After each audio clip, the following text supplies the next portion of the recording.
فکر کن اگه میتونستی به هر مشکلی که برمیخوری یه راه حل خلاقانه و متفاوت پیدا کنی، زندگی چطور تغییر میکرد؟ از حل مشکلات کاری تا ایده های جدید برای زندگی روزمره.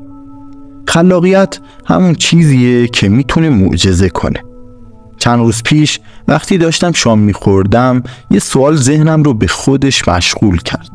این بود که اگه آدمای ثروتمند و موفق در همین شرایط و وضعیت ما بودن، برای همین مشکلاتی که ما داریم چه راه حلی پیدا میکردن؟ یا اینکه چرا اونا میتونن توی این شرایط با ذهن بازتر و به ایده های بهتری فکر کنن؟ فرق اونا با ما چیه؟ به یه جواب رسیدم: خلاقیت. امروز در این مورد حرف میزنیم. سوال: چطوری میشه خلاقیت رو در خودمون پرورش بدیم؟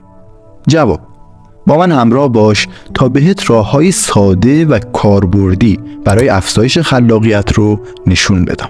درود، من هیرگود و اینجا پادکست ویرگوله، جایی که سعی میکنیم به همدیگه کمک کنیم که یه آدم بهتر از دیروز خودمون باشیم و به سمت بهترین نسخه از خودمون حرکت کنیم. توی این اپیزود از پادکست ویرگول به راه‌های ساده و کاربردی پرورش دادن خلاقیت میپردازم. ببین، ارزششو داره که تا آخر این ویدیو رو ببین. پس تا آخر این ویدیو همراه هم باش. اول از همه ببینیم اصلا خلاقیت چیه؟ خیلی ها فکر میکنن خلاقیت یعنی این که هنرمند باشی یا مثلا نویسنده باشی و اینجور کارهای هنری. ولی نه، خلاقیت خیلی ساده تر از این حرف است. خلاقیت یعنی بتونی به مسائل از یه زاویه جدید نگاه کنی و راههای تازه پیدا کنی. ببین، بذار اینجوری بگم که تو هر زمینه‌ای که داری فعالیت میکنی، از کارهای ساده روزمره تا پروژه های پیچیده، میتونی خلاق باشی. خب، حالا میرسیم به بخش اصلی داستان. چطور میتونیم این قدرت خلاقیت رو در خودمون تقویت کنیم؟ تغییر زاویه نگاه یا تغییر زاویه دید. برای خلاق بودن اول باید یاد بگیری به مسائل از دیدگاه‌های مختلف نگاه کنی. به جای اینکه همیشه یه جواب رو بپذیری، به خودت بگو اگه به یه شکل دیگه فکر کنم چی؟ این کار باعث میشه ذهنت باز بشه و بتونی راه حل‌های جدید پیدا کنی. یه تمرین ساده: دفعه بعد که با یه مشکل مواجه شدی، به جای اولین راه حل حداقل 5 راه حل مختلف براش پیدا کن.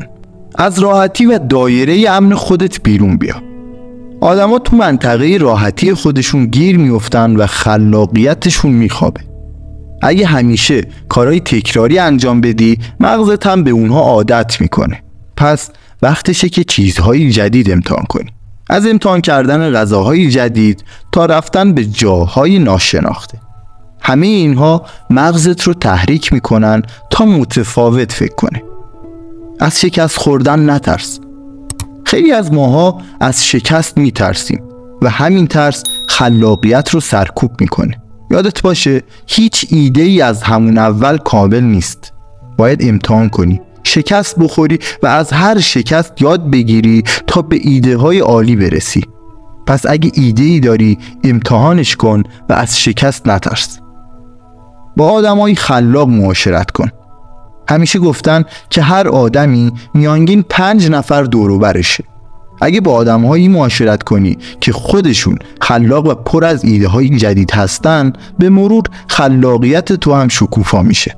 پس سعی کن با افراد مثبت و خلاق بیشتر وقت بگذرونی یا حتی کتاب‌ها و ویدیوهای اونا رو دنبال کنی.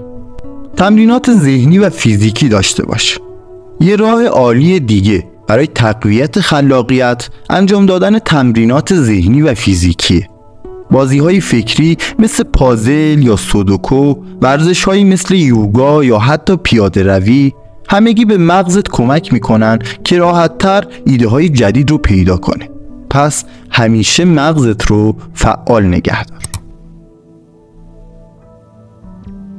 خب، توی این ویدیو یاد گرفتیم که خلاقیت فقط یه استعداد ذاتی نیست و هر کسی میتونه با تمرین و تغییر در نحوه نگاهش خلاق‌تر بشه. یادت نره تمرین و پشت کار کلید اصلی موفقیته. پس از همین امروز شروع کن و راه‌های جدید رو امتحان کن. اگه این ویدیو برات مفید بود لایک کن و حتما نظرت رو برام بنویس که کدوم یکی از تکنیک ها رو میخوای امتحان کنی و برای دیدن ویدیوهای بیشتر در مورد توسعه فردی و افزایش خلاقیت حتما کانال رو دنبال کن تا ویدیوی بعدی خلاق و پر انرژی باشی. بدرود.